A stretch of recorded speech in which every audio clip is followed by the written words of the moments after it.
The idea of biotechnology began in 1996 when they were commercially available to farmers, and now, more than 15 years later, the adoption of these ideas are widespread, and millions of consumers within the United States eat many products derived from genetically engineered crops. Despite the rapid increase in GE crops in corn, soybeans, and cotton, U.S. farmers' questions began to explode with their economic and environmental impacts, and mostly the acceptance from consumers. Today, I'm going to be speaking to you about the importance of being knowledgeable about what you're eating from day to day and how harmful GM foods are by discussing the Food and Drug Administration's lack of care to us, the consumers, discussing the major kinds of GM crops, and lastly, why things are this way.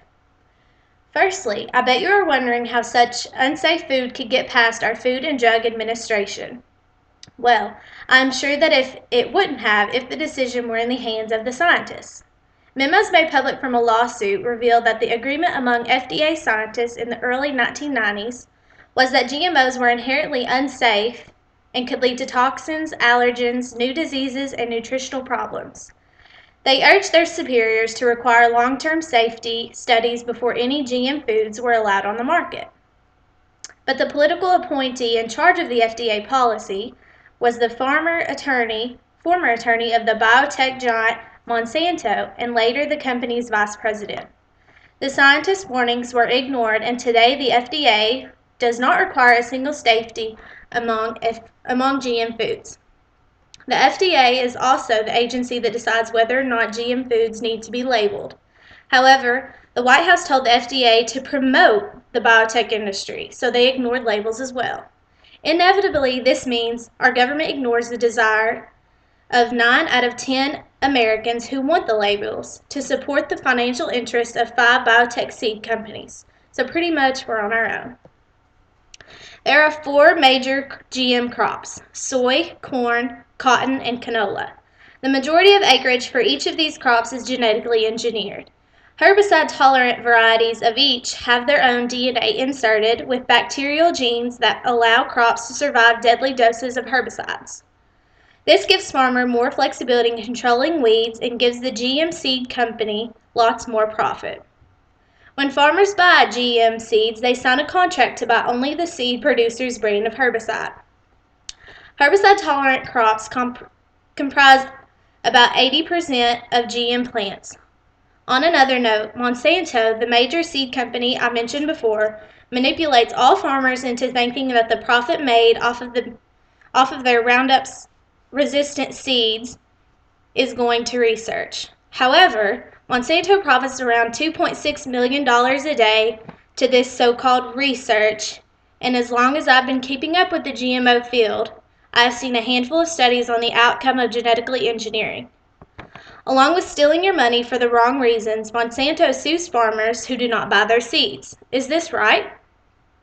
If a farmer chooses not to plant Monsanto seeds, he should have that right. Monsanto feels that farmers are cheating him by not doing so because it will take away from their case studies. There has been an uprising in what is called the non-GMO project. Consumers are starting to take action and become knowledgeable about what they're eating and realize that genetically altering the food we eat is wrong. The supporters of GM are only in it for the money, that's obvious. They either are in cahoots with Monsanto or they are profiting a good amount of their own crop yield and do not want to stop just because it might harm us or the generations to come. That is just the way the human nature is, money over everything. GM supporters feel as if genetic altering is necessary to feed the world's booming population, and without it, we wouldn't yield enough crops to feed America. This is a logic reason, I will give her that, but there are various ways to yield more crop a natural way without causing harm to consumers.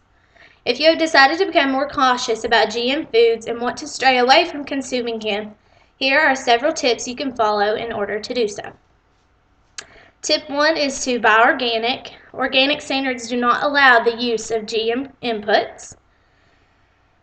Tip 2, look for non-GMO labels. Companies may voluntarily label products as non-GMO. Some labels state non-GMO while others spell out made without genetically modified ingredients. Some products limit their claim to only one particular at-risk ingredient such as loy lecithin, listing it as non-GMO. Tip 3 is to avoid at-risk ingredients. Most GM ingredients eaten by U.S. consumers are in the form of products made from corn and soybeans used in processed foods. Perhaps 90% of all non-organic processed food contains at least some small contribution from soy or corn, or perhaps some cooking oil from cottonseed or canola.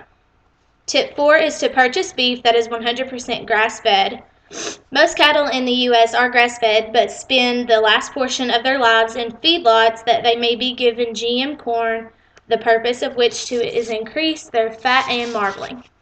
If you're looking to stay away from GMOs, make sure that cattle were 100% grass-fed or pasture-fed, sometimes referred to as grass-finished or pasture-finished.